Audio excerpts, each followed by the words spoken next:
So yes, all students, a very good evening and a wholeheartedly welcome you all for Enlightened Educators. And ಇವತ್ತು discuss ಮಾಡೋಕ್ಕೆ ಬಂದಿರೋವಂಥದ್ದು time table announce ಆಗಿದೆ 5th May ಅಲ್ಲಿ. So ಇದ್ರ ಬಗ್ಗೆ ಮಾತಾಡೋದಕ್ಕೆ ಬಂದಿರೋವಂಥದ್ದು. So ಏನಪ್ಪ ಇಲ್ಲಿ ವಿಷಯ ಅಂತ ಹೇಳಿದ್ರೆ, ಮೊದಲನೇದಾಗಿ wanted to bring this to a concern that time table issues ನಮ್ಮ ಟೇಕ್ ಇಟ್ ಈಸಿ ಇಂಜಿನಿಯರ್ಸ್ ಅವರು ಒಂದಿಷ್ಟು ಕಲೆಕ್ಟ್ ಮಾಡಿಕೊಂಡು ಅದನ್ನು ಅಥಾರಿಟೀಸಿಗೆ ತರಲಿಕ್ಕೆ ಬಯಸ್ತಾರೆ. ಆ್ಯಂಡ್ ಸೊ ಹಾಗಾಗಿ ಅದ್ರ ಮೇಲೆ ವರ್ಕ್ ಮಾಡ್ತಾರಂತೆ, ಇವತ್ತು ಅಪ್ಡೇಟ್ ಕೊಟ್ಟಿದ್ದಾರೆ. ಆ್ಯಂಡ್ ಏನಕ್ಕೆ ಟೈಮ್ ಟೇಬಲ್ ಇಶ್ಯೂಸ್ ಅಂದರೆ, ವಿತೌಟ್ ಪ್ರೊವೈಡಿಂಗ್ ನಾರ್ಮಲ್ ರಿಸಲ್ಟು ರಿವ್ಯಾಲ್ಯೂಷನ್ನು ಬೇಡಿ ನಾರ್ಮಲ್ ರಿಸಲ್ಟ್ ಫಾರ್ 2018 ಸ್ಕೀಮ್ ಮಕ್ಕಳಿಗೆ ಕೊಡದಂತೆ ಇವರು ಆಲ್ರೆಡಿ ತೊಗೊಬಂದು ಏನಂತ ಹೇಳ್ತಾರೆ, ಎಕ್ಸಾಮ್ ಟೈಮ್ ಟೇಬಲನ್ನು ಅನೌನ್ಸ್ ಮಾಡಿರೋ ಅಂಥದ್ದು. ಸೊ ಈಗ ಆಲ್ರೆಡಿ ನಾರ್ಮಲ್ ರಿಸಲ್ಟ್ ಬರಬೇಕು, ರಿವ್ಯಾಲ್ಯೂಷನ್ ಅಪ್ಲಿಕೇಶನ್ ಬಿಡಬೇಕು, ರಿವ್ಯಾಲ್ಯೂಷನ್ ಮಕ್ಕಳು ಹಾಕಬೇಕು, ರಿವ್ಯಾಲ್ಯೂಷನ್ ರಿಸಲ್ಟ್ ಬರಬೇಕು, ಇಷ್ಟೆಲ್ಲ ಪ್ರೋಸೆಸ್ ಇರೋ ಮಧ್ಯದಲ್ಲಿ ಡೈರೆಕ್ಟಾಗಿ ನೆಕ್ಸ್ಟ್ ಎಕ್ಸಾಮ್ ಟೈಮ್ ಟೇಬಲನ್ನು ಬಿಟ್ಟಿರೋ ಅಂಥದ್ದು. ಸೊ ಹಂಗಾಗಿ ಇದು ಒಂದು ಸಮಸ್ಯೆ ಆಗಿದೆ. ಸೊ ಬನ್ನಿ ನೋಡೋಣ ಏನೇನಿದೆ ಟೈಮ್ ಟೇಬಲಲ್ಲಿ, ಯಾವಾಗ ಎಕ್ಸಾಮು ಏನು ಎತ್ತ ಅಂತೇಳ್ಬಿಟ್ಟು. ಆ್ಯಂಡ್ ಇದು V2 ಕಡೆಯಿಂದ ಆಲ್ಮೋಸ್ಟ್ ಇದೊಂಥರ ಪ್ರಾಬ್ಲಮ್ಮೇ. ಸೊ ತುಂಬಾ ಬೇಜಾರಾಯಿತು, ಎಷ್ಟೋ ಮಕ್ಕಳು ಟೆನ್ಷನ್ ಆಗಿಬಿಟ್ಟಿದ್ದಾರೆ.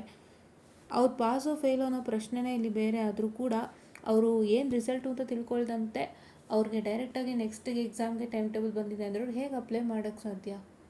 ಹಳೆ ರಿಸಲ್ಟ್ ಗೊತ್ತಾದರೆ ಹೊಸದಕ್ಕೆ ಅಪ್ಲೈ ಮಾಡೋಕ್ಕೆ ಸಾಧ್ಯ ಅಲ್ವಾ? ಯಾವ ಮಕ್ಳಿಗಾದರೂ ಭಯ ಆಗೇ ಆಗುತ್ತೆ. They should have thought about this ಅಲ್ವಾ?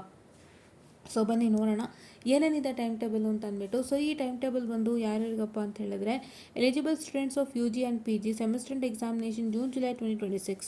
ಸೊ ಫಸ್ಟ್ ಬಂದು ಈ ಎಕ್ಸಾಮ್ಗಳು ಸಿಂಪಲಾಗಿ ಹೇಳ್ಬಿಡ್ತೀನಿ. 16/6/2026 ಇಂದ ಸ್ಟಾರ್ಟ್ ಆಗ್ತಾ ಇರ್ತಕ್ಕಂಥ ಎಕ್ಸಾಮ್ಸ್ಗಳು ಬಂದು ನಿಮ್ಮ ಫಸ್ಟ್ ಎಕ್ಸಾಮ್ಸು ಮತ್ತು ಏನಂತ ಹೇಳ್ತಾರೆ ಸೆಕೆಂಡ್ ಸೆಮ್ ಎಕ್ಸಾಮ್ಸ್ಗಳೆಲ್ಲ 16/6 ಸ್ಟಾರ್ಟ್ ಆಗ್ತಾಯಿದೆ. ಸೊ ಹಂಗಾಗಿ ಸೆಕೆಂಡ್ ಸೆಮ್ ಮಕ್ಕಳಿಗೂ ಕೂಡ ಬೇಗ ಎಕ್ಸಾಮ್ಸ್ಗಳು ಪ್ರಾರಂಭ ಆಗ್ತಿದೆ. 16/6 ಸ್ಟಾರ್ಟ್ ಆಗಿ ಫಸ್ಟ್ ಆ್ಯಂಡ್ ಸೆಕೆಂಡ್ ಸೆಮ್ದೆಲ್ಲ ಇಲ್ಲಿ ಇನ್ಕ್ಲೂಡ್ ಆಗಿದೆ ಅಂತ ಅನ್ಕೋತೀನಿ. ನೋಡೋಣ, 105 ಎಲ್ಲ ಇನ್ಕ್ಲೂಡ್ ಆಗಿದೆ. ಸೊ ಎಲ್ಲ ಇನ್ಕ್ಲೂಡ್ ಆಗಿದೆ. ಯಾವಾಗ ಸ್ಟಾರ್ಟ್ ಆಗೋದು? 16/6 ಸ್ಟಾರ್ಟ್ ಆಗುತ್ತೆ. ಆ್ಯಂಡ್ ನಿಮಗೆ ಎಕ್ಸಾಮ್ ಎಂಡ್ ಆಗುವಂಥದ್ದು ಬಂದು 6/7/2026. 16/6 ಸ್ಟಾರ್ಟ್ ಆಗಿ 6/7/2026ಗೆ ಎಂಡ್ ಆಗುತ್ತೆ. ಯಾರಿಗೆ? First and second sem 2025 scheme ಹೊಸ ಮಕ್ಕಳು ಯಾರು ಬಂದಿದ್ದೀರಲ್ಲ, ನಿಮಗೆ ಇದು ಟೈಮ್ ಟೇಬಲ್. ಓಕೆನಾ? ಯಾವ್ಯಾವುದು ಅಂತ ನೀಟಾಗಿ ನೋಡ್ಕೊಳ್ಳಿ, ದಯವಿಟ್ಟು ಕನ್ಫ್ಯೂಷನ್ ಮಾಡ್ಕೋಬೇಡಿ, ಅದೊಂದು ನಾನು ಹೇಳೋಕ್ಕೆ ಇಷ್ಟಪಡ್ತೀನಿ. ಆ್ಯಂಡ್ ಇಲ್ಲಿ ನೋಡಿ ಇನ್ನೂ ಇದೆ. ಸೊ ಇವ್ರಿಗೆ 14/7ಗೆ ಎಂಡ್ ಆಗೋದು. ಆ್ಯಕ್ಚುಲಿ ಇಲ್ಲಿ ಇನ್ನೂ ಇದೆ, ನಾನು 6ಗೆ ಲಾಸ್ಟ್ ಮಾಡಿದ್ದೆ, ವೆರಿ ಸಾರಿ. 14/7ಗೆ ಎಂಡ್ ಆಗ್ತಾಯಿದೆ. ಸೊ ನಿಮ್ಮ ಎಕ್ಸಾಮ್ ಯಾವಾಗ ಎಂಡ್ ಆಗುತ್ತೆ ನೀವು ನೋಡ್ಕೊಳ್ಳಿ. 6 14/7ವರೆಗೂ ಇದೆ. ಸೊ ನಿಮ್ಮ ಎಕ್ಸಾಮ್ ಯಾವಾಗ ಎಂಡ್ ಆಗುತ್ತೆ ಚೆಕ್ ಮಾಡ್ಕೊಳ್ಳಿ, ಆಯಿತಾ? ನಿಮಗಿರೋ ಸಬ್ಜೆಕ್ಟ್ಸ್ ನೋಡಿಕೊಂಡು. And this time table is for B design. So B design ಮಕ್ಕಳು ನೀವು ನೋಡ್ಕೊಳ್ಳಿ, ನಿಮಗೆ ಸ್ಟಾರ್ಟ್ ಆಗೋದು 16/6 ಅದು specially this is for 22 scheme. 16/6/2026 14/7/2026ವರೆಗೂ ಇದೆ. ಸೊ ನೀವು 2022 ಸ್ಕೀಮ್ ಮಕ್ಕಳು ಬಿ ಡಿಸೈನ್ ಇದ್ದೀರಾ ಅಂದರೆ ಪ್ಲೀಸ್ ಚೆಕ್ಔಟ್ ಮಾಡ್ಕೊಳ್ಳಿ. ಆ್ಯಂಡ್ ನೆಕ್ಸ್ಟು ಈ ಟೈಮ್ ಟೇಬಲ್ ಬಂದು 2022 ಸ್ಕೀಮ್ CBCS ಮಕ್ಕಳಿಗೆ 3rd ಆ್ಯಂಡ್ 4th ಸೆಮ್ದು ಎಕ್ಸಾಮ್ಸ್ ಬಿಟ್ಟಿದ್ದಾರೆ. ಸೊ ಈಗ 4th ಸೆಮಿಸ್ಟ್ರಲ್ಲಿ ಇರ್ತಕ್ಕಂಥ ಯಾರು ಮಕ್ಕಳಿದ್ದೀರಿ ನಿಮಗೆ ಬಂದಿದೆ ಟೈಮ್ ಟೇಬಲು, ನೋಡ್ಕೊಳ್ಳಿ. ನಿಮಗೆ 18/6 ಎಕ್ಸಾಮ್ ಸ್ಟಾರ್ಟ್ ಆಗ್ತಾಯಿದೆ. And your exam is ending at 7/7/2026. And ನಿಮ್ಮ ಟೈಮ್ ಟೇಬಲ್ ನೋಡೋದಾದರೆ BEC 401 is nothing but what I can say EMFT. So EMFT ಇರೋ ಅಂಥದ್ದು. ಸೊ ಹಂಗಾಗಿ ಇಲ್ಲೇನಾಗ್ತಿದೆ ಅಂದರೆ ನಿಮಗೆ 407 is an easy subject. So ಅದಾದಮೇಲಿಂದ ನಿಮಗೆ ಯು ಹ್ಯಾವ್ 19, 20, 21, 22. ಸೊ 22 ಅಂದರೆ ನಿಮ್ಗೆ 4 ದಿನ ಇದೆ. So according to your time schedule. And ನಾನು ಒಂದು ಸಜೆಸ್ಟ್ ಮಾಡ್ತೀನಿ, ದಯವಿಟ್ಟು ಡಂಕನ್ ವಿ ಗೌಡ ಅವರ ನೋಟ್ಸನ್ನು ಓದಿ ಪ್ಲೀಸ್. ಡಂಕನ್ ವಿ ಗೌಡ ಅವರ ನೋಟ್ಸನ್ನು ಓದಿ. ನಾನೇ ಹಾಕಿದ್ದೀನಿ ಟೆಲಿಗ್ರಾಮ್ ಚಾನಲ್ ಎನ್ಲೈಟೆಂಡ್ ಎಡ್ಯುಕೇಟರ್ಸಲ್ಲಿ. ಯಾರ್ಯಾರು ಡಂಕನ್ ವಿ ಗೌಡ ನೋಟ್ಸ್ ಓದ್ತೀರಾ ನಿಮಗೆ ಬೇರೆ ಯಾವುದು ಬೇಡ. You are 100% pass in the exam. I am the guarantee. Text ಬುಕ್ಕಿಂತ ಸಖತ್ತಾಗಿದೆ, ವಿಲಿಯಮ್ ಹೇಟ್ಗಿಂತನೂ ಚೆನ್ನಾಗಿದೆ. ನಿಮಗೆ ವಿಲಿಯಮ್ ಹೇಟ್ದೆ ಅಲ್ಲಿ ಕಂಪ್ಲೀಟ್ ಕ್ವಶನ್ಸ್ ಎಲ್ಲ ಸಾಲ್ವ್ ಮಾಡಿದ್ದಾರೆ, ಪ್ಲಸ್ ಕ್ವಶನ್ ಪೇಪರು ಸಾಲ್ವ್ ಮಾಡಿದ್ದಾರೆ, ವಿತ್ ಕ್ವಶನ್ ಪೇಪರ್ ನಂಬರ್ಸಲ್ಲಿ ಮೆನ್ಷನ್ ಮಾಡಿದ್ದಾರೆ ಯಾವ ವರ್ಷದ್ದು ಅಂತೇಳಿ. ಅದನ್ನೆಲ್ಲ ನೀವು ನೋಡ್ಕೋಬೋದು. ದೆನ್ ಓದಿದ್ರೆ ಸಾಕು, ಖಂಡಿತ ಕ್ಲಿಯರ್ ಮಾಡ್ತೀರಾ. ಅಟ್ಲೀಸ್ಟ್ 3 ಈಸಿಯೆಸ್ಟ್ ಮಾಡ್ಯೂಲ್ ನೀವು ಪರ್ಫೆಕ್ಟಾಗಿ ತೊಗೊಂಡ್ರೆ, 3 ಈಸಿ ಮಾಡ್ಯೂಲ್ ಅಂದರೆ ನಿಮಗೆ first and second module continuation ಇರುತ್ತೆ. You can go to module 5, module 1, module 2, module 5 ಓದ್ಕೋಬೋದು. ಆಮೇಲೆ ನೀವೇನು ಮಾಡ್ಬೋದು ಅಂದರೆ, it is better to take up the derivations also. ಎಲ್ಲ ಥರ ಡಿರೈವೇಷನ್ ಪ್ರಾಕ್ಟೀಸ್ ಮಾಡ್ತೀರಾ ವಿತ್ 3 ಮಾಡ್ಯೂಲ್ಸ್ ಅಂದರೂ ಕೂಡ ಖಂಡಿತ ಎಕ್ಸಾಮ್ ಕ್ಲಿಯರ್ ಮಾಡ್ತೀರಾ. ಸೊ ಆದಷ್ಟು ಎಕ್ಸಾಮ್ ಕ್ಲಿಯರ್ ಮಾಡ್ಕೊಳ್ಳಿ. Don't just get into a block. Okay, ನೀವೇನಾದ್ರು ಮತ್ತೆ ಈ ಸಬ್ಜೆಕ್ಟ್ನ ಬ್ಲಾಕ್ ಮಾಡ್ಕೊಂಡ್ರೆ ಅಂದರೆ ಇಶ್ಯೂಸ್ ಮಾಡಿಕೊಂಡ್ರೆ ತುಂಬಾ ಕಷ್ಟ ಆಗುತ್ತೆ ಹೇಳ್ತಾ ಇದ್ದೀನಿ. ಇವಾಗಲೇ ಓದಿ ಮಾಡ್ಕೊಂಬಿಡಿ. Don't just take it a risk, ಆಯಿತಾ. ನೆಕ್ಸ್ಟು ಇಲ್ಲಿದೆ 402 ಆ್ಯಂಡ್ ಮತ್ತು 24/6 402 ಆ್ಯಂಡ್ BEC 403. ಸೊ BEC 403 ಬಂದು ನಿಮಗೆ ಕಂಟ್ರೋಲ್ ಸಿಸ್ಟಮ್ ಆಗಿರುತ್ತೆ. So control system is also easy. ನಾನು ಏನು ಹೇಳೋಕ್ಕೆ ಬಯಸ್ತೀನಪ್ಪ ಅಂದರೆ ದಯವಿಟ್ಟು ಒಂದು ಅರ್ಥ ಮಾಡ್ಕೊಳ್ಳಿ ಪ್ಲೀಸ್. ಕಂಟ್ರೋಲ್ ಸಿಸ್ಟಮ್ಗೆ ನೀವು you can take technical publication. ಯಾರ ಹತ್ರ ಟೆಕ್ನಿಕಲ್ ಪಬ್ಲಿಕೇಶನ್ ಇಲ್ಲ please please please technical publication ತೊಗೊಬಿಡಿ. ಟೆಕ್ನಿಕಲ್ ಪಬ್ಲಿಕೇಶನ್ ಯಾರು ತೊಗೊಂಡು ಓದ್ತಿರೋ ಅವರಿಗೆ ತುಂಬಾ ಯೂಸ್ ಆಗುತ್ತೆ. That's why kindly request you to study with the technical publication ಅಂತ ನಾನು ಹೇಳ್ತಾ. ಸೊ ನೆಕ್ಸ್ಟ್ ಬಂದು ನಿಮಗೆ ಯೂನಿವರ್ಸಲ್ ಹ್ಯೂಮನ್ ರೈಟ್ಸ್ ಇದೆ, ಮತ್ತು 405 ಮತ್ತು 406 ಅಂದರೆ ನಿಮ್ಮ ಯಾವ್ದು ಎಲೆಕ್ಟಿವ್ ಇದೆ ಅದು ನೋಡ್ಕೊಂಡು ನೀವು ಓದ್ಕೊಳ್ಳಿ. ಸೊ ನಿಮಗೆ ಟೈಮ್ ಗ್ಯಾಪ್ ಚೆನ್ನಾಗಿದೆ. 402 ಬಂದು ನಿಮಗೆ ಪೀಸಸ್ ಅಂತ ಕಾಣುತ್ತೆ. ಟೈಮ್ ಗ್ಯಾಪ್ ಬಂದು 25, 26, 27, 28, 5 ದಿನ ಇದೆ, ಮಾಡ್ಕೋಬೋದು. Not at all a problem. Control system 5 ದಿನದಲ್ಲಿ ಮಾಡ್ಕೋಬೋದು. ಟೆಕ್ನಿಕಲ್ ಪಬ್ಲಿಕೇಶನ್ ಒಂದು ಸಾಲ್ವ್ ಮಾಡಿದ್ರೆ ಸಾಕು, ಕಂಟ್ರೋಲ್ ಸಿಸ್ಟಮ್ ಈಸಿಯಾಗಿ ಕ್ಲಿಯರ್ ಮಾಡ್ತೀರಾ. ದಯವಿಟ್ಟು ಯಾರೂ don't take a stress, don't make a stress by yourself. ಈಸಿಯಾಗಿ ಕ್ಲಿಯರ್ ಮಾಡೋದು ನೋಡ್ಕೊಳ್ಳಿ. ಬಿಕಾಸ್ ಇದಕ್ಕಿಂತ ಇನ್ನೂ ತುಂಬ ಕಲಿಯೋಕ್ಕಿದೆ. ನೀವು ಯಾವಾಗ ಜಾಬ್ ಮಾರ್ಕೆಟಿಗೆ ಬರ್ತಿರಲ್ಲ ಆವತ್ತು ಅರ್ಥ ಆಗುತ್ತೆ. ಇದನ್ನು ಯಾರು ಹೆಚ್ಚಿಗೆ ಕಾನ್ಸಂಟ್ರೇಟ್ ಮಾಡಿ ಯಾರು ರ್ಯಾಂಕ್ ತೊಗೊಂಡಿರ್ತೀರ they will get to know when you enter the job market how many of the things were more important than this ಅಂತ. So please try to understand. And next third sem ನೋಡಿ, BEC 301 start ಆಗ್ತಿರೋದು. BMAT 301 19/6 start ಆಗ್ತಾ ಇದೆ. So ಅದು ನಿಮಗೆ end ಆಗ್ತಾ ಇರೋದು 6/7 end ಆಗ್ತಾ ಇದೆ. ಸೊ ಇಲ್ಲೂ ಇದೆ ನೋಡ್ಕೊಳ್ಳಿ. ಸೊ ನಿಮ್ಗೆ ಇದರಲ್ಲಿ ಯಾವ್ದಾದ್ರು ಬ್ಯಾಕ್ಲಾಗ್ ಇತ್ತು ಅಂದರೆ ನೀಟಾಗಿ ಪ್ರಾಕ್ಟೀಸ್ ಮಾಡ್ಕೊಳ್ಳಿ. ಟೈಮಿಂಗ್ಸ್ ಅಡ್ಜಸ್ಟ್ ಮಾಡಿಕೊಂಡು ಓದಿ. ದಯವಿಟ್ಟು ಟೈಮಿಂಗ್ಸ್ನ ಅಡ್ಜಸ್ಟ್ ಮಾಡಿಕೊಂಡು ಓದಿ ಮೇಯ್ನಾಗಿ, ಓಕೆನಾ. ಮೇಯ್ನಾಗಿ ಅಡ್ಜಸ್ಟ್ ಮಾಡಿಕೊಂಡು ಓದಿ, ಎಲ್ಲನೂ ಅಡ್ಜಸ್ಟ್ ಮಾಡ್ಕೊಳ್ಳಿ. ನಿಮಗೆ ಮೇನು ಹೈಲೈಟ್ ಅಂದರೆ EPC ಒಂದು ನೆಟ್ವರ್ಕ್ ಅನಾಲಿಸಿಸ್ ಒಂದು ಸ್ವಲ್ಪ ಕಿರಿಕಿರಿ ಅನ್ನಿಸ್ಬೋದು. ನಾನು ಹೇಳ್ತಾ ಇದ್ದೀನಲ್ಲ, ಯಾವುದಕ್ಕೆ ಆದರೂ ನೀವು ಟೆಕ್ನಿಕಲ್ ಪಬ್ಲಿಕೇಶನ್ ಸಿಕ್ತು ಅಂದರೆ ತೊಗೊಂಡು ಓದಿ, ಖಂಡಿತ ಕ್ಲಿಯರ್ ಮಾಡ್ತೀರಾ. It is 100% sure that you clear the exam ಅಂತ ಹೇಳ್ತಾ. ನೆಕ್ಸ್ಟ್ ಇದು BCA ಮಕ್ಕಳಿಗೆ ಟೈಮ್ ಟೇಬಲ್ ಆಗಿರುತ್ತೆ. BCA ಮಕ್ಕಳಿಗೆ ಒಂದು ಇದು ಹೊಸ ಸಿಲೆಬಸ್ ಪ್ರಕಾರ ಅಂತ ಕೊಟ್ಟಿರ್ತಕ್ಕಂಥ ಟೈಮ್ ಟೇಬಲ್ ನೀವು ನೋಡ್ಕೊಳ್ಳಿ ಯಾವಾಗಿಂದ ಅಂತ. ನಿಮ್ಮದು 16/6 ಸ್ಟಾರ್ಟ್ ಆಗಿ ಸೇಮ್ 6/7 ಎಂಡ್ ಆಗ್ತಿದೆ. ನಿಮ್ಮ ಎಕ್ಸಾಮ್ ಡೇಟ್ಸ್ಗಳು ನೋಡ್ಕೊಂಬಿಡಿ BCA ಮತ್ತು BBA ಮಕ್ಕಳಿಗೆ. And this is for B architecture 21 ಸ್ಕೀಮ್ಗಿರೋದು. 16/6 ಸ್ಟಾರ್ಟ್ ಆಗಿ 3/7 ಎಂಡ್ ಆಗ್ತಿದೆ. ನಿಮ್ಮ ಇದು ನೋಡ್ಕೊಳ್ಳಿ, ಆಯಿತಾ.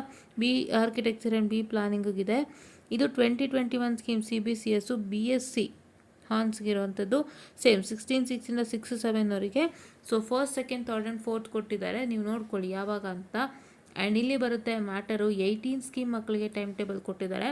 ಸರ್ ಕೊಟ್ಟಿರ್ತಕ್ಕಂಥ ಟೈಮ್ ಟೇಬಲ್ 18 ಸ್ಕೀಮ್ಗೆ 22/7/2026 ಕೊಟ್ಟಿದ್ದಾರೆ ಟೈಮ್ ಟೇಬಲು. ಸೊ ಈಗ ನಾನು ಒಂದು ಹೇಳೋಕ್ಕೆ ಬಯಸ್ತೀನಿ. ಈಗ ಏನು ಅಂತಂದರೆ ಇವ್ರ exam result first of all exam ಆಗಿ ನಿಮಗೆ ಒಂದು 2 ಮಂತ್ಸ್ ತನಕ ಆಗಿದೆ. ಇವರು ಎಕ್ಸಾಮ್ ರಿಸಲ್ಟ್ಗೆ 2 ಮಂತ್ಸ್ ಟೈಮ್ ತೊಗೊಂಡಿದ್ದಾರೆ ಅಂದರೆ ರಿವಾಲ್ಯೂಷನ್ಗೆ ಎಷ್ಟು ಟೈಮ್ ತೊಗೊಳ್ಬೋದು ಅಲ್ವಾ. ಇವ್ರು ಈಗ ಆಲ್ರೆಡಿ ನಿಮ್ಮ ರಿಸಲ್ಟ್ಸ್ನ ಕುಂಠಿತ ಮಾಡ್ತಿದ್ದಾರೆ ಅಂತಂದರೆ, ಈಗ ನಿಮಗೆ ಡೇಟ್ ಇರೋದು ಇವತ್ತು 7ನೇ ತಾರೀಕು. ಸೊ 7ನೇ ತಾರೀಕು ಅಂದರೆ ನಿಮ್ಗೆ ಹತ್ತತ್ರ ಎಷ್ಟು ತಿಂಗಳಿದೆ? 1 2 2.5 ತಿಂಗಳು ಅಂತಲೇ ಅಂದ್ಕೊಳ್ಳಿ. ಸೊ 2.5 ತಿಂಗಳಲ್ಲಿ ನಿಮಗೆ ಆಲ್ಮೋಸ್ಟ್ ಟು ಸೇ ನಿಮಗೆ ಎಕ್ಸಾಮ್ ರಿಸಲ್ಟ್ ಬರಬೇಕು. ರಿವ್ಯಾಲ್ಯೂಯೇಷನ್ ಅನೌನ್ಸ್ ಆಗಬೇಕು, ರಿವ್ಯಾಲ್ಯೂಯೇಷನ್ ಹಾಕ್ಬೇಕು, ನೀವು ರಿವ್ಯಾಲ್ಯೂಯೇಷನ್ ರಿಸಲ್ಟ್ಸ್ ಬರಬೇಕು. ಸೊ ನಿಮಗೆ ಇದು 2.5 ತಿಂಗಳಲ್ಲಿ ಆಗುತ್ತಾ ಅನ್ನೋದು ಒಂದು ಸಣ್ಣ ಪ್ರಶ್ನೆ. ಯಾಕೆಂತಂದರೆ ಅವ್ರು ಆಲ್ಮೋಸ್ಟ್ ಈಗ ನಿಮ್ಗೆ ರಿಸಲ್ಟ್ ಕೊಡೋಕ್ಕೆ ಕುಂಠಿತ ಮಾಡ್ತಿದ್ದಾರೆ ಅಂದರೆ ಇಲ್ಲೂ ಸ್ವಲ್ಪ ಕುಂಠಿತ ಮಾಡಬಹುದಾ ಅನ್ನೋದೊಂದು ಡೌಟು. ಸೊ 2.5 ತಿಂಗಳಲ್ಲಿ ನಿಮಗೆ ಆಗುತ್ತೆ ಅನ್ನೋದಾದರೆ ಖಂಡಿತ ಸಂತೋಷ. ಸೊ ನೋಡೋಣ. ಸೊ ಏನಪ್ಪ ಅಂತ ಹೇಳಿದ್ರೆ ಇಲ್ಲಿ ಮೇನ್ ಪ್ರೆಷರೈಸ್ ಬರಬೇಕಾಗಿರೋದು, ನೀವು ರಿಸಲ್ಟ್ ಕೊಡದಂತೆ ಟೈಮ್ ಟೇಬಲ್ ಕೊಟ್ಟಿದ್ದೀರಾ. ಸೊ ಆದಷ್ಟು ಬೇಗ ಮಕ್ಕಳಿಗೆ ರಿಸಲ್ಟ್ಸ್ ಕೊಡಿ. ಯಾಕೆ ಅಂತ ಹೇಳಿದ್ರೆ ಸಡನ್ನಾಗಿ ನಿಮ್ಗೆ ಅಪ್ಲಿಕೇಶನ್ ಬಿಟ್ಬಿಟ್ಟಾಗ ಸೊ ನಿಮಗೆ ಒಂಥರ ಪ್ರಾಬ್ಲಮ್ ಆಗುತ್ತೆ. Without knowing the result how will you apply? Correct ಅಲ್ವಾ? ಈಗ ರಿವಲ್ಯೂಷನ್ಗೆ ಹಾಕಿರ್ತಾರೆ ಏನಕ್ಕೆ, ನಮ್ದು ಎಕ್ಸಾಮ್ ಪಾಸ್ ಆಗುತ್ತೆ ಅಂತ. ಅಲ್ಲೂ ರಿಸಲ್ಟ್ ಗೊತ್ತಾಗಬೇಕಲ್ವ ಅವರಿಗೆ. ಗೊತ್ತಾಗದಂತೆ ಹೇಗೆ ಅಪ್ಲೈ ಮಾಡ್ತೀರಿ? ಅಪ್ಲೈ ಮಾಡಿದ್ದು ನಿಮ್ಗೆ ರೀಫಂಡ್ ಆಗುತ್ತಾ? ಕೆಲವು ಕಾಲೇಜಲ್ಲಿ ಕೊಡ್ತೀವಿ ಅಂತಾರೆ, ಕೆಲವು ಕಡೆ ಕೊಡಲ್ಲ ಅಂತಾರೆ. ಇದೆಲ್ಲ ಪ್ರಾಬ್ಲಮ್ಗಳು ಯಾಕೆ? ಇಲ್ಲಿ ಮೇನ್ ಬರಬೇಕಾಗಿರೋ ಪ್ರೆಷರ್ ಏನೋ, ರಿಸಲ್ಟ್ಸ್ ಅನೌನ್ಸ್ ಮಾಡಿಬಿಡಿ, ಮಕ್ಕಳಿಗೆ ಎಲ್ಲ ಪ್ರೋಸೆಸ್ ಏನೇನಾಗಬೇಕು, ರಿವ್ಯಾಲ್ಯೂಯೇಷನ್ ಆಗ್ಬೋದು, ರಿಸಲ್ಟ್ ಆಗ್ಬೋದು, ಬೇಗ ಮುಗಿಸ್ಕೊಡಿ. ಈ ಎಕ್ಸಾಮ್ ಡೆಡ್ಲೈನ್ ಒಳಗೇ ಮುಗಿಸ್ಕೊಟ್ಬಿಡಿ. ಇಲ್ಲ ಅಂತ ಹೇಳಿದ್ರೆ ನೀವು ಇದೆಲ್ಲ ಆದಮೇಲೆ ಮಕ್ಳಿಗೆ ಅಪ್ಲಿಕೇಶನ್ಗೆ ಅವಕಾಶ ಮಾಡಿಕೊಡಿ. ಅಂದರೆ ಜುಲೈ ಫಸ್ಟ್ ವೀಕಲ್ಲಿ ಎಲ್ಲ ಕ್ಲೋಸ್ ಆಗುತ್ತೆ, ರಿವ್ಯಾಲ್ಯೂಯೇಷನ್ದೆಲ್ಲ ರಿಸಲ್ಟ್ಸ್ ಬರುತ್ತೆ. ಅದಾದ ಮೇಲೆ ಏನಂತ ಹೇಳ್ತಾರೆ, ಅಪ್ಲಿಕೇಶನ್ಗೆ ಅವಕಾಶ ಮಾಡಿಕೊಡಿ ಅನ್ನೋ ಒಂದು ಪ್ರಶ್ನೆಯನ್ನು ಇಲ್ಲಿ ಮುಂದಿಡಬೇಕಾಗುತ್ತೆ. ಇಷ್ಟು ಪ್ರಶ್ನೆ ಮುಂದಿಟ್ಟಾಗಲೇ all things will go fine. ಹೌದಾ? ಇಷ್ಟೇ ಆಗಬೇಕು, ಇಲ್ಲಿದೇನು ಆಗಬೇಕಾಗಿಲ್ಲ. ನಿಮಗಿನ್ನೇನು ಬೇಡ. ಎಲ್ಲರೂ ಓದೋಕ್ಕೆ ಸ್ಟಾರ್ಟ್ ಮಾಡಿ. ಏನು ಅಂದರೆ ಯಾರ್ಯಾರು ಎಕ್ಸಾಮ್ನ ಚೆನ್ನಾಗಿ ಬರೆದಿಲ್ಲ ಯಾವುದಾದ್ರೂ, ಅದು ನಿಮ್ಮ ಡೌಟ್ ಇತ್ತು ಅಂದರೆ ಅದನ್ನು ಓದೋಕ್ಕೆ ಸ್ಟಾರ್ಟ್ ಮಾಡಿ. ಫಸ್ಟ್ ಥಿಂಗ್, ಯಾರ್ಯಾರು ಜಾಸ್ತಿ ಸಬ್ಜೆಕ್ಟ್ಸ್ನ ಉಳಿಸ್ಕೊಂಡು ನೀವು ಎಕ್ಸಾಮಲ್ಲಿ ಕಡಿತ ಮಾಡಿರ್ತೀರಲ್ಲ, ಈ ಸಬ್ಜೆಕ್ಟ್ ನಾನು ಈ ಸಲ ಬರೀತಾ ಇಲ್ಲ, I am taking up the next time ಅಂತ, ಆ ಸಬ್ಜೆಕ್ಟ್ಸ್ನ ಓದೋಕ್ಕೆ ಸ್ಟಾರ್ಟ್ ಮಾಡಿ. ಯಾವುದನ್ನ ನೀವು ಚೆನ್ನಾಗಿ ಬರೆದಿದ್ದೀರಾ ಅದನ್ನು ಒಂದು ಸೈಡ್ಗೆ ಇಟ್ಟಿರಿ. ರಿಸಲ್ಟ್ಸ್ ಬಂದಮೇಲೆ ಬೇಕಾದ್ರೆ ಓದೋಕ್ಕೆ ಪ್ರಾರಂಭ ಮಾಡ್ಬೋದು. ಇಲ್ಲ, if you are very interested to put for revaluation, if you are more confident that I have done it well, ರಿವ್ಯಾಲ್ಯೂಯೇಷನ್ಗೆ ಹಾಕ್ಬೋದು. ಹೌದಾ? ಇಲ್ಲಿ ಇಷ್ಟೇ ಆಗಬೇಕಾಗಿರೋದು. ಯಾರು ಟೆನ್ಷನ್ ಆಗಬೇಡಿ, don't get tension, nothing will happen. ಇಲ್ಲಿ ಮೇನ್ ಥಿಂಗ್ ನಿಮ್ಗೆ ಪ್ರೆಷರ್ ಆಗಬೇಕಾಗಿರೋದು ಎಲ್ಲ ಬೇಗ ಕೆಲಸಗಳಾಗಿ ಆಮೇಲೆ ನಿಮ್ಗೆ ಎಕ್ಸಾಮ್ ಅಪ್ಲಿಕೇಶನ್ ಓಪನ್ ಅಪ್ ಆಗಲಿ ಅಂತ. ಇಲ್ಲ, ಎಕ್ಸಾಮ್ ಅಪ್ಲಿಕೇಶನ್ ಓಪನ್ ಅಪ್ ಆದರೂ ನಾವು ಹಾಕ್ಸಿರ್ತೀವಿ, ರಿಸಲ್ಟ್ ಬಂದಮೇಲೆ ಪಾಸ್ ಆಯಿತು ಅಂದರೆ ಕಾಲೇಜ್ ಕಡೆಯಿಂದ ರಿಫಂಡ್ಮೆಂಟ್ ಆಗಬೇಕು, ಅದಕ್ಕೊಂದು ಅವಕಾಶ ಮಾಡಿಕೊಡಿ ಅಂತ. ಅದು ಮೋಸ್ಟ್ಲಿ ಯಾವ ಕಾಲೇಜಲ್ಲಿ ಆಗೋ ಡೌಟು. ಬಟ್ ಎಲ್ಲದಕ್ಕಿಂತ ಮೇಲಾಗಿ ಎಲ್ಲ ಪ್ರೋಸೆಸ್ ಆದಮೇಲೆ ಬರಲಿ ನಿಮ್ಗೆ ಅಪ್ಲಿಕೇಶನ್ ಓಪನ್ ಆಗೋಕ್ಕೆ. So that will help you a lot. ಆಯಿತಾ? ಸೊ ಇದು 22/7 ಸ್ಟಾರ್ಟ್ ಆಗ್ತಿದೆ. ಸೊ ಸ್ಟಾರ್ಟ್ ಆಗೋದೇ 22/7 ಆ್ಯಂಡ್ ಎಂಡ್ ಆಗೋದು 31/8 ಎಂಡ್ ಆಗ್ತಿದೆ. ಸೊ ಏನಪ್ಪ ಅಂದರೆ ದಯವಿಟ್ಟು ನಿಮ್ಮ ಎಕ್ಸಾಮ್ ಯಾವ ಡೇಟ್ಸಲ್ಲಿದೆ ಚೆಕ್ ಮಾಡಿಕೊಂಡು ನೀಟಾಗಿ ಇಟ್ಟುಕೊಳ್ಳಿ. And know your subject code ಏನು ಅಂತಲೂ ನೋಡ್ಕೊಳ್ಳಿ. ಆಯಿತಾ? ಯಾರೂ ಭಯ ಬೀಳಬೇಡಿ. ಸೊ ನೀವು ಅನ್ವಿತ್ ಕಟೀಲ್ ಅವ್ರನ್ನ ಆಗ್ಬೋದು, ಅವ್ರನ್ನ ಒಂದ್ಸಲಿ ಕಾಂಟ್ಯಾಕ್ಟ್ ಮಾಡ್ಬೋದು. ಇಲ್ಲ TI ಕೂಡ ಕಾಂಟ್ಯಾಕ್ಟ್ ಮಾಡ್ಬೋದು. TIಲಿ ಇವತ್ತು ಬಂದಿದ್ದು ಅಪ್ಡೇಟ್ ಏನು ಅಂದರೆ, ನಾವು ಟೈಮ್ ಟೇಬಲ್ ಬಗ್ಗೆ ಇಶ್ಯೂಸ್ ಏನು ಕೊಟ್ಟಿದ್ದೀರಾ ಅದರ ಕನ್ಸರ್ನ ಇಟ್ಟುಕೊಂಡು ಅವ್ರ ಅಥಾರಿಟೀಸ್ ಹತ್ರ ಮಾತಾಡೋಕ್ಕೆ ಒಂದು ಪ್ರಯತ್ನ ಮಾಡ್ತಿದ್ದಾರೆ. ಸೊ ನೀವು ಯಾರೇ ದೊಡ್ಡವರಿದ್ರೂ VTUಗೆ ಕನೆಕ್ಟೆಡ್ ಆಗಿರ್ತಕ್ಕಂಥ ದೊಡ್ಡವ್ರ ಹತ್ರ ನೀವು ಖಂಡಿತ ಮಾತಾಡ್ಬೋದು. ಏನಿದ್ರು ಅವ್ರು ಸೊಲ್ಯೂಷನ್ನ ಕೊಟ್ಟೇ ಕೊಡ್ತಾರೆ. ಏನೂ ಭಯ ಪಡಬೇಡಿ, ಎಲ್ಲ ಒಳ್ಳೆಯದಾಗುತ್ತೆ. ಓದ್ತಾ ಕೂತ್ಕೊಳ್ಳಿ, ಏನೂ ತೊಂದರೆ ಇಲ್ಲ. ಆ್ಯಂಡ್ ಇನ್ಯಾವುದು ಬಂದಿದೆ time table? So 21 scheme time table ಬಂದಿದೆ. ಸೊ 21 ಸ್ಕೀಮ್ ಟೈಮ್ ಟೇಬಲ್ ಯಾವುದು? BTechದು 21 ಸ್ಕೀಮ್ ಟೈಮ್ ಟೇಬಲ್ ಬಂದಿದೆ. So this is starting from 24/7 and this is ending at 25/8. So ನಿಮಗೆಲ್ಲ ಆಲ್ರೆಡಿ ರಿಸಲ್ಟ್ಸ್ ಅನೌನ್ಸ್ ಆಗಿದೆ, ರಿವ್ಯಾಲ್ಯೂಯೇಷನ್ಗೂ ಹಾಕಿದ್ದೀರಿ. ರಿವ್ಯಾಲ್ಯೂಯೇಷನ್ದು ಒಂದು ಬರುತ್ತೆ, ನೋ ವರೀಸ್. ಆಯಿತಾ? First and second, third, fourth ಕೊಟ್ಟಿದ್ದಾರೆ. ಆ್ಯಂಡ್ ನೆಕ್ಸ್ಟು ಇಲ್ಲಿ ಅನ್ಮ್ಯಾಪ್ಡ್ ಸಬ್ಜೆಕ್ಟ್ಗೂ ಟೈಮ್ ಟೇಬಲನ್ನು ಅನೌನ್ಸ್ಮೆಂಟ್ ಮಾಡಿದ್ದಾರೆ. ಪ್ಲೀಸ್ ಸ್ನ್ಯಾಪ್ ಕಟ್ಕೊಳ್ಳಿ, ಯಾರು ಮತ್ತೆ ಕನ್ಫ್ಯೂಷನ್ ಮಾಡ್ಕೋಬೇಡಿ. 2017, 2015 scheme is map to 2018 scheme, 2021 scheme is map to 22 scheme. ಈ ಹಳೆ ಟೈಮ್ ಟೇಬಲಲ್ಲಿ ಅನ್ಮ್ಯಾಪ್ಡು ಕೊಟ್ಟಿದ್ದಾರೆ ನೋಡಿ, ಇಲ್ಲಿ ಅನ್ಮ್ಯಾಪ್ಡ್ ಅಂತ ಮೆನ್ಷನ್ ಮಾಡಿದ್ದಾರೆ. ಸೊ ಅನ್ಮ್ಯಾಪ್ಡು ಕೊಟ್ಟಿದ್ದಾರೆ. ಸೊ ದಯವಿಟ್ಟು ನೋಡ್ಕೊಳ್ಳಿ, ನಿಮ್ದು ಯಾವುದು ಮ್ಯಾಪ್ ಆಗಿದೆ, ಯಾವ್ದು ಅನ್ಮ್ಯಾಪ್ ಆಗಿದೆ ನೋಡಿಕೊಂಡು ಚೆಕ್ಔಟ್ ಮಾಡ್ಕೊಳ್ಳಿ. ನಿಮ್ಗೆ ಅದು ಈಸಿಯಾಗಿ ಗೊತ್ತಾಗುತ್ತೆ. ಬಿಕಾಸ್ ಅನ್ಮ್ಯಾಪ್ಡನ್ನ ಟೈಮ್ ಟೇಬಲಲ್ಲಿ ಕೊಟ್ಬಿಟ್ಟಾಗ ಮ್ಯಾಪ್ಡ್ ಆಬ್ವಿಯಸ್ಲಿ ನಿಮಗೆ ಗೊತ್ತಾಗುತ್ತೆ. So I hope this is one good thing. So ಇಲ್ಲಿ ಅನ್ಮ್ಯಾಪ್ಡ್ ಎಲ್ಲ ಕೊಟ್ಟಿದ್ದಾರೆ. ಅನ್ಮ್ಯಾಪ್ಡ್ ಎಕ್ಸಾಮ್ ಬಂದು 22/7 24/8 ಇದೆ. ನೋಡಿಕೊಂಡು ನಿಮ್ದು ಯಾವ್ಯಾವ್ದು ಅನ್ಮ್ಯಾಪ್ ಆಗಿದೆ ಅದನ್ನೆಲ್ಲ ಎಕ್ಸಾಮ್ ಬರ್ಕೊಳ್ಳಿ. ಆಯಿತಾ? ಆ್ಯಂಡ್ ಇದು ಯಾರಿಗೆ BTech ಅನ್ಮ್ಯಾಪ್ಡ್ ಸಬ್ಜೆಕ್ಟ್ ಫಾರ್ 15 ಸ್ಕೀಮ್ ಮಕ್ಕಳು ಕೊಟ್ಟಿದ್ದಾರೆ, ನೋಡ್ಕೊಳ್ಳಿ. 15 ಸ್ಕೀಮ್ ಮಕ್ಕಳು ಕೊಟ್ಟಿದ್ದಾರೆ, ನೋಡ್ಕೊಳ್ಳಿ. 24/7 ಸ್ಟಾರ್ಟ್ ಆಗಿ 24/8 ಅಂದರೆ 1 ತಿಂಗಳು ಹೆಚ್ಚು ಕಮ್ಮಿ. ಇವರು ಫಸ್ಟು ಸೆಕೆಂಡು ಎಲ್ಲ ಸೆಮ್ದು ಕೊಟ್ಟಿದ್ದಾರೆ. ಸೊ ನಾನು ಹೇಳ್ತಾ ಇದ್ದೀನಿ, ಯಾರು 15, 17 ಇದ್ದೀರಾ, please don't take an opportunity, finish ಮಾಡ್ಕೊಳ್ಳಿ ಬೇಗ. ಇಲ್ಲಾಂದರೆ ಮತ್ತೆ ಪರದಾಡಬೇಕಾಗುತ್ತೆ. ಇನ್ನೊಂದು ಚಾನ್ಸು ಮತ್ತೊಂದು ಚಾನ್ಸು ಸಿಲ್ವರ್ ಜೂಬ್ಲಿ ಅಂತ ಯಾರೂ ಕೇಳಬೇಡಿ. ಎಷ್ಟು ಚಾನ್ಸ್ ಕೊಟ್ಟರು ನೀವು ಮಾಡ್ತಿಲ್ಲ ಅಂತ ಎಲ್ಲರೂ ನಿಮ್ಮ ಮೇಲೆ ಕಂಪ್ಲೇಂಟ್ ಮಾಡ್ತಾರೆ. ಲಾಸ್ಟ್ ಟೈಮ್ ಅನ್ವಿತ್ ಕಟೀಲ್ ಅವರು ಕೂಡ ಅದೇ ಮಾತನ್ನು ಹೇಳಿದ್ರು. ಎಷ್ಟು ಆಪರ್ಚುನಿಟಿ ಕೊಟ್ಟರು ನೀವುಗಳು ಮಾಡ್ಕೋತಾ ಇಲ್ಲ, ಮತ್ತೆ ನಿಮಗೋಸ್ಕರ ಬೇಡ ಥರ ಆಯಿತು ಅನ್ನೋ ಥರ ಅವರೊಂದು ಮಾತನ್ನು ಹೇಳಿದ್ರು. ಯಾಕೆ ಅಂತಂದರೆ, when you take things serious ಆವಾಗ ಬೇಗ ಕೆಲಸಗಳಾಗುತ್ತೆ. ಅದೊಂದನ್ನು ಅವ್ರು ಕನ್ಸರ್ನಲ್ಲಿ ಇಟ್ಕೊಂಡು ಹೇಳ್ತಾ ಇದ್ದಾರೆ. ಸೊ ಏನಕ್ಕೆ ಅಂತಂದರೆ, rule is always A rule ಅಲ್ವಾ. ಎಷ್ಟು ಪದೇ ಚಾನ್ಸ್ ಕೊಟ್ಕೊಂಡು ಹೋದರೆ ರೂಲ್ಸ್ ಆ್ಯಂಡ್ ಎಥಿಕ್ಸ್ಗೆ ಎಲ್ಲೋ ಒಂದು ಸಣ್ಣ ಪ್ರಾಬ್ಲಮ್ ಬರ್ಬೋದು ಅಂತ. ಸೊ ಎಥಿಕ್ಸ್ ಒಂದು ಸಿಸ್ಟಮ್ಯಾಟಿಕ್ ಆಗಿರುತ್ತೆ, ಅದನ್ನು ಯಾರೂ ಬ್ರೇಕ್ ಮಾಡೋಕ್ಕಾಗಲ್ಲ. So I hope you all can understand and move forward with that. ಹೌದಾ? ಸೊ ಇದೆಲ್ಲ ಒಳ್ಳೇದಕ್ಕೇ. ಎಷ್ಟು ಮುಂದಕ್ಕೆ ಹಾಕೋತೀರಾ? ಅವ್ರು ಹೇಳಿದ್ದು ಒಳ್ಳೇದಕ್ಕೆ ಅಲ್ವಾ? ಎಷ್ಟು ಮುಂದಕ್ಕೆ ಹಾಕ್ಕೋತೀರಾ, ಎಷ್ಟು ಬರ್ಡನ್ನ ತಲೆ ಮೇಲೆ ಹೊತ್ಕೋತೀರಾ? ಇವತ್ತಿನ ಜಾಬ್ ಮಾರ್ಕೆಟ್ ಹೇಗಿದೆ ಗೊತ್ತಾ? Do you know how job market is working today? ಆಕ್ಸೆಂಚರಲ್ಲೋ ಕೋಗ್ನಿಸೆಂಟ್ಲಿ, ಹೋಪ್ ಆಕ್ಸೆಂಚರಲ್ಲಿ ಇಲ್ಲ ಕೋಗ್ನಿಸೆಂಟಲ್ಲಿ ಇರಬೇಕು, mostly Cognizant. They give Microsoft Copilot ಯಾರು ಬಳಸ್ತಾರೆ? ಆಕ್ಸೆಂಚರಲ್ಲಿ ಅನಿಸುತ್ತೆ. S, it's Accenture. ಕಾಲಿಪಾಟ್ ಕೊಟ್ಟಿದ್ದಾರೆ ಆ್ಯಂಡ್ ಕಾಲಿಪಾಟಲ್ಲಿ ಯೂಸ್ ಮಾಡಿಕೊಂಡು ನೀವು ಪ್ರೋಗ್ರಾಮಿಂಗ್ ಮಾಡಬೇಕು. If you are not using Copilot then you are not promoted. A I ಬಳಸಿಲ್ಲ ಅಂದರೆ ನೀವು ಪ್ರಮೋಷನ್ ಆಗೋದೇ ಇಲ್ಲ. ಇವತ್ತು ಆ ಥರ ಪರಿಸ್ಥಿತಿ ಬಂದಿದೆ. ಆ್ಯಂಡ್ ಸಣ್ಣ ಪುಟ್ಟ ಕೆಲಸಗಳಿಗೆ, ಡೆವಲಪರ್ ಕೆಲಸಗಳಿಗೆಲ್ಲ ಕೂತು ಬರ್ತಾ ಇದೆ. ಎ ಐನ ಎಲ್ಲ ಮಾಡ್ತಿರೋದ್ರಿಂದ there is no need of developers. And ನೀವು ಯಾವುದೇ ಕಂಪ್ನಿ ಓಪನ್ ಮಾಡಿ ನೋಡಿ, ಎಷ್ಟು ಸ್ಕಿಲ್ ಸೆಟ್ ಕೇಳ್ತಾರೆ ಅಂದರೆ ಅದನ್ನು ಕಲಿಯೋಕ್ಕೆ ನೀವು ಅಟ್ಲೀಸ್ಟ್ ಒಂದು ಮಿನಿಮಮ್ 70,000 to 80,000 ಸ್ಪೆಂಡ್ ಮಾಡಬೇಕು.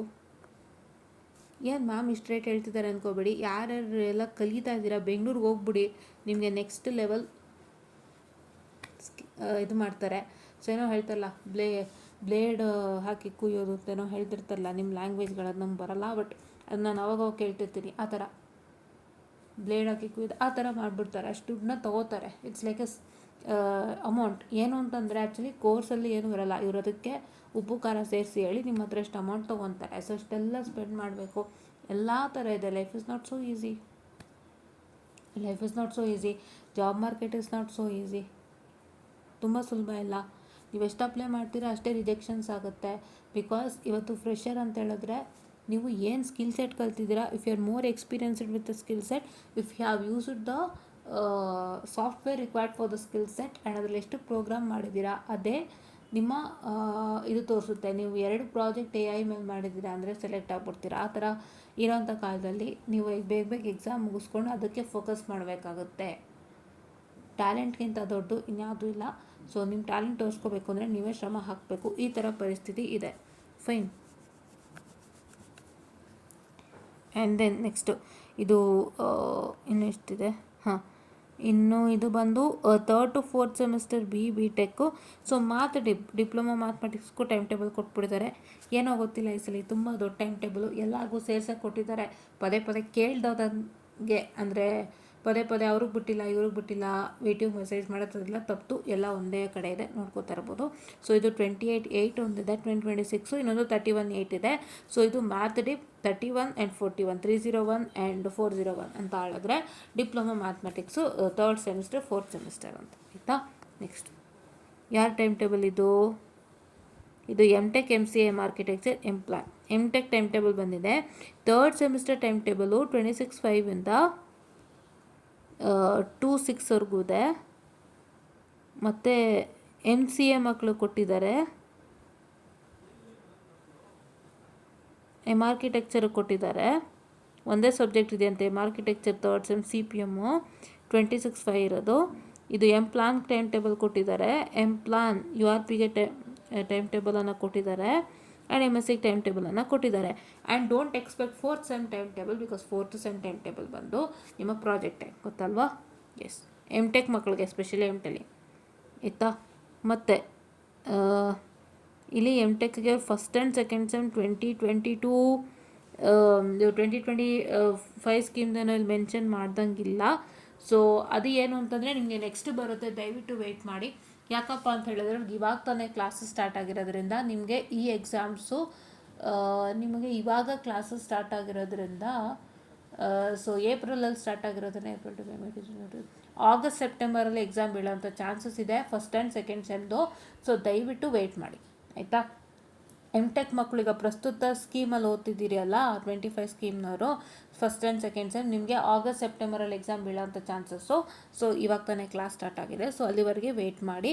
ಆ್ಯಂಡ್ ಯಾರೀಗ 4th ಸೆಮ್ಮಲ್ಲಿದ್ದೀರಾ ಕರೆಂಟು, ಅವರಲ್ಲಿ ಯಾರಿಗಾರು ಫಸ್ಟ್ ಆ್ಯಂಡ್ ಸೆಕೆಂಡ್ ಸೆಮ್ ಬ್ಯಾಕ್ಲಾಗಿತ್ತು ಅಂದರೆ ಆಗಸ್ಟ್ ಸೆಪ್ಟೆಂಬರ್ಗೆ ವೆಯ್ಟ್ ಮಾಡಬೇಕಾಗಿ ವಿನಂತಿ. ಓಕೆ? ಎಸ್. ಆ್ಯಂಡ್ ಇದು MBA ಎಕ್ಸಾಮಿನೇಷನ್ ಜೂನ್-ಜುಲೈ 2026. ಸೊ ಇದು MBA ಬಂದು 27/7 21/8ವರೆಗೂ ಇದೆ ಎಕ್ಸಾಮು.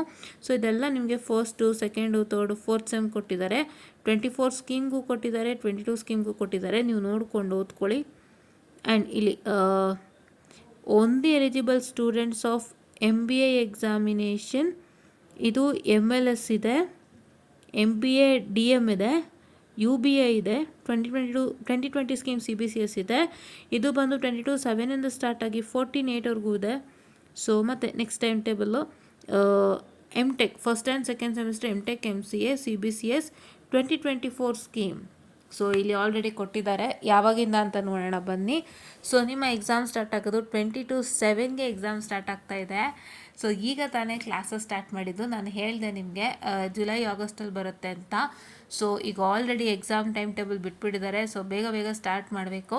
ಸೊ ಈಗಷ್ಟೇ ಕಾಲೇಜ್ ಸ್ಟಾರ್ಟ್ ಆಗಿದೆ, ಆಗಲೇ ಟೈಮ್ ಟೇಬಲ್ ಕೊಟ್ಬಿಟ್ರು ನೋಡ್ರ ಅಲ್ವಾ. ನಾನೀಗಷ್ಟೇ ಮಾತಾಡ್ಕೊಂಡೆ, ಅದು ಬಿಟ್ಟಿದ್ದಾರೆ ಅಂತ ಗೊತ್ತಿಲ್ಲ, ಇಲ್ಲಿ ಕೆಳಗಡೆ ಹಾಕಿದ್ರು. ಸೊ ಇಲ್ಲಿ MCA ಕೊಟ್ಟಿದ್ದಾರೆ first and second semester. So ಇದನ್ನು ನೋಡ್ಕೊಳ್ಳಿ, 22/7 ಸ್ಟಾರ್ಟ್ ಆಗಿ 6/8 ಇದೆ. ಸೊ ಬೇಗ ಬೇಗ ಆ್ಯಕ್ಚುಲಿ ಹೇಳ್ಬೇಕಂದ್ರೆ ಸೆಕೆಂಡ್ ಸೆಮಿಸ್ಟರ್ ಒಂಥರ ಏನಂತ ಹೇಳ್ತೀರಾ, ಎಸ್ಪೆಷಲಿ ನೆಮ್ಟೆಕಲ್ಲಿ ಒಂಥರ ಡಿಸಾಸ್ಟರ್ ಸೆಮಿಸ್ಟರ್. ಯಾಕಂದರೆ ಟೈಮ್ ಅಂತೂ ಹೆಂಗೆ ಓಡುತ್ತೆ ಗೊತ್ತಾಗಲ್ಲ. ಸೊ ಫಸ್ಟ್ ಸೆಮಲ್ಲಿ ನಿಧಾನಕ್ಕೆ ಕುಂಠಿತವಾಗಿ ಹೋಗ್ತಾ ಇರುತ್ತೆ, ಒಂದು 3-3.5 ತಿಂಗಳು 4 ತಿಂಗಳು ತೊಗೊಂಬಿಡುತ್ತೆ. ಸೆಕೆಂಡ್ ಸೆಮ್ಮಲ್ಲಿ 3 ತಿಂಗಳು ಹೆಂಗೆ ಹೋಯ್ತು ಅಂತ ನಿಜವಾಗ್ಲೂ ಗೊತ್ತಾಗಲ್ಲ, ನಾವು ನೋಡಿದ್ದೀವಿ. ಸೊ ಹಂಗಾಗಿ ಅದಕ್ಕೆ ಒಂಥರ ನಾನು ಡಿಸಾಸ್ಟರ್ ಅಂತ ಹೇಳಿದ್ದು. ಎಷ್ಟು ಜಾಸ್ತಿ ಟೈಮ್ ಇರುತ್ತೆ ಅಷ್ಟು ನಮಗೆ ಒಳ್ಳೆಯದು. ಬೇಗ ಬೇಗ ಓಡ್ತಾ ಇದೆ ಅಂದಾಗ ಒಂಥರ. ಸೊ ಈಗಷ್ಟೇ ಮೇ ತಿಂಗಳು, ಜೂನ್ ಜುಲೈ ಲಾಸ್ಟಲ್ಲಿ ಎಕ್ಸಾಮ್ಸು. ಸೊ ಎಲ್ಲ ಬಿ ಪ್ರಿಪೇರ್ಡ್, ಬೇಗ ಬೇಗ ಕೆಲಸ ಮುಗಿಸ್ಕೊಂಬಿಡಿ. ಕಾಲೇಜ್ ಕಡೆಯಿಂದ ವಾಟ್ ಎವರ್ ಇಂಟರ್ನಲ್ಸ್ ಆಗ್ಬೋದು, ಕ್ಲಾಸಸ್ ಆಗ್ಬೋದು ಮಾಡ್ಕೊಳ್ಳಿ. ಸೊ ಇದು ಬಂದು MSc ಎಂಪ್ಲಾನ್ URP. ಸೊ ಇದು ಬಂದು 22/7 5/8 ಇದೆ. ಇದು MSc ಆ್ಯಂಡ್ ಎಂಪ್ಲಾನು. ಸೊ ಇದು ಆರ್ಕಿಟೆಕ್ಚರು. ಎಷ್ಟು ಟೈಮ್ ಟೇಬಲ್ ಕೊಟ್ಟಿದ್ದಾರೆ ರೀ, ಎಲ್ಲ ಒಂದೇ ಸತಿ ಕೊಟ್ಟಿದ್ದಾರೆ ಇವರು. So first and second sem ಆರ್ಕಿಟೆಕ್ಚರ್ದು ಕೊಟ್ಟಿದ್ದಾರೆ. ನಿಮ್ಮ ಡೇಟ್ಸ್ ನೋಡ್ಕೊಂಬಿಡಿ, ಏಕೆಂದರೆ ಟೈಮ್ ಓಡ್ತಿದೆ. ಸೊ ಇದು MTech ಎಕ್ಸಾಮಿನೇಷನ್ ಬಂದು 18 ಸ್ಕೀಮ್ ಮಕ್ಕಳು 22/7 10/8 ಇದೆ. ಸೊ ಮತ್ತು 22 ಸ್ಕೀಮು ಕೊಟ್ಟಿದ್ದಾರೆ ನೋಡಿ. 22 ಸ್ಕೀಮ್ ಮಕ್ಳಿಗೂ ಫಸ್ಟ್ ಸೆಕೆಂಡ್ ಥರ್ಡ್ ಸೆಮ್ಗೆ ಕೊಟ್ಟಿದ್ದಾರೆ. 20 ಸ್ಕೀಮ್ಗೂ ಕೊಟ್ಟಿದ್ದಾರೆ, 18ಗೂ ಕೊಟ್ಟಿದ್ದಾರೆ, 22ಗೂ ಕೊಟ್ಟಿದ್ದಾರೆ. ನೋಡ್ಕೊಳ್ಳಿ, ಇದು ಯಾರ್ದು MCA June July 2026. 18 scheme, 20 scheme, 22 scheme MCA time table ಕೊಟ್ಟಿದ್ದಾರೆ. 22/7 11/8 ಇದೆ. ಆ್ಯಂಡ್ ನೆಕ್ಸ್ಟು ಇದು ಆರ್ಕಿಟೆಕ್ಚರ್ ಎಕ್ಸಾಮು. ನಿಮ್ಮ ಡೇಟ್ಸ್ ನೋಡ್ಕೊಂಬಿಡಿ, ಈಗ ಆಲ್ರೆಡಿ ಟೈಮ್ ಔಟ್ ಆಗಿದೆ. ಮತ್ತು ಸೇಮ್ ಆರ್ಕಿಟೆಕ್ಚರ್ ಎಕ್ಸಾಮಿನೇಷನ್ ಇಲ್ಲಿ ಮತ್ತೆ ಕೊಟ್ಟಿದ್ದಾರೆ. 20 ಸ್ಕೀಮ್ಗೆಲ್ಲ ಕೊಟ್ಟಿದ್ದಾರೆ, ನೋಡ್ಕೊಳ್ರು. ಆ್ಯಂಡ್ ಇದು ಬಂದು ಲಾಸ್ಟು ಎಂಪ್ಲಾನ್ ಎಕ್ಸಾಮಿನೇಷನ್ ಮತ್ತು 20 ಮತ್ತು 22 ಸ್ಕೀಮು ಕೊಟ್ಟಿದ್ದಾರೆ. ನೋಡ್ಕೊಳ್ಳಿ ಡೇಟ್ಸು ಯಾವಾಗ ಅಂತ. This the final and the last one MSc 2022 scheme ಕೊಟ್ಟಿದ್ದಾರೆ. ಸೊ ಇದಿಷ್ಟನ್ನ ಓದ್ಕೊಳ್ಳಿ, ಟೈಮ್ ಟೇಬಲ್ಗಳು ನಿಮ್ಮದು. MTech ಮಕ್ಕಳು ಬೇಗ ಬೇಗ ಕೆಲಸ ಮುಗಿಸ್ಕೊಳ್ಳಿ, ಬೇಗ ಕೊಟ್ಟಿದ್ದಾರೆ. 3 ತಿಂಗಳು ಹೆಂಗೆ ಹೋಗ್ತಾಯಿದೆ ಗೊತ್ತಾಗ್ತಾ ಇಲ್ಲ. ಯಾಕೆ ಅಂತ ಹೇಳಿದ್ರೆ ನನಗೆ ಗೊತ್ತಿರೋ ಮಟ್ಟಿಗೆ ನಾವು ಫ್ರೆಂಡ್ಸ್ ಕೇಳಿದಾಗ ಅವ್ರಿಗೆ ಈಗಷ್ಟೇ ಸ್ಟಾರ್ಟ್ ಆಗಿದೆ ಅನ್ನೋಂಥ ಮಾಹಿತಿ ಬಂತು. ಸೊ ಹಾಗಾಗಿ ಆಗಲೇ ಟೈಮ್ ಟೇಬಲ್ ಕೊಟ್ಟಿದ್ದಾರೆ, ಬೇಗ ಬೇಗ ಕೆಲಸ ಮುಗಿಸ್ಕೊಳ್ಳಿ. ಆ್ಯಂಡ್ 18 ಸ್ಕೀಮ್ ಮಕ್ಕಳು ನೋ ನೀಡ್ ಟು ವರಿ, ನಿಮಗೆಲ್ಲ ಕೆಲಸನೂ ಬೇಗ ಆಗಬೇಕು, ಅದಾಗುತ್ತೆ. 21 ಸ್ಕೀಮ್ ಮಕ್ಕಳು ನಿಮಗೆ ರಿವ್ಯಾಲ್ಯೂಷನ್ ರಿಸಲ್ಟ್ಸ್ ಒಂದು ಬರಬೇಕು, ಅದು ಬರುತ್ತೆ. ಬಂದಿದ ತಕ್ಷಣ ಯು ಕ್ಯಾನ್ ಮೂವ್ ಫಾರ್ವರ್ಡ್. ಅದೇ ಫಸ್ಟ್ ಸೆಕೆಂಡ್ ಇದೆಲ್ಲ ಇರುತ್ತಲ್ಲ, ಅದು ಬರುತ್ತೆ, ವೆಯ್ಟ್ ಮಾಡಿ, ಏನು ತೊಂದರೆ ಇಲ್ಲ. ಸೊ ಎಲ್ಲರಿಗೂ ಒಳ್ಳೆಯದಾಗುತ್ತೆ. No worries, no problem, no tension. ನಾನು ಹೇಳ್ದಂತೆ ಫಸ್ಟು ಕ್ವಶನ್ ಪೇಪರ್ ಚೆನ್ನಾಗಿ ಪ್ರಾಕ್ಟೀಸ್ ಮಾಡಿ, ಇನ್ನೇನು ಮಾಡೋಕ್ಕೆ ಹೋಗ್ಬೇಡಿ. ಚೆನ್ನಾಗಿ ಕ್ವಶನ್ ಪೇಪರ್ ಪ್ರಾಕ್ಟೀಸ್ ಮಾಡ್ತಾರೆ. ನಿಮಗೆ ಯಾವುದು ಬಿಟ್ಟಿದ್ದೀರಾ ಎಕ್ಸಾಮಿಸಲ್ಲಿ ಮತ್ತು ಯಾವುದು ಡೌಟ್ ಇದೆ ಅದನ್ನು ಓದ್ತಾರೆ. ಮಿಕ್ಕಿದ್ದಕ್ಕೆಲ್ಲ ರಿಸಲ್ಟ್ಸ್ ಬಂದಮೇಲೆ ಮೂವ್ ಮಾಡ್ತೀರಂತೆ. ಯಾವ್ದು ಬಿಟ್ಟೋಗಿದೆ ಮತ್ತು ಯಾವುದು ಚೆನ್ನಾಗಿ ಮಾಡಿಲ್ಲ ಅದನ್ನು ಬಿಟ್ಬಿಟ್ಟು ಕೂತ್ಕೊಂಡ್ರೆ ಕಷ್ಟ ಆಗುತ್ತೆ. ಅದನ್ನಾರು ಮಾಡ್ತೀರಿ. ಈ ರಿಸಲ್ಟ್ಸ್ ಬಂದಮೇಲೆ ಮುಂದೊಂದು ನೋಡೋಣ, ಓಕೆನಾ. This is what is all for today ಅಂತ ಹೇಳ್ತಾ, no worries and all the best ಅಂತ ಹೇಳ್ತಾ, ಥ್ಯಾಂಕ್ ಯು.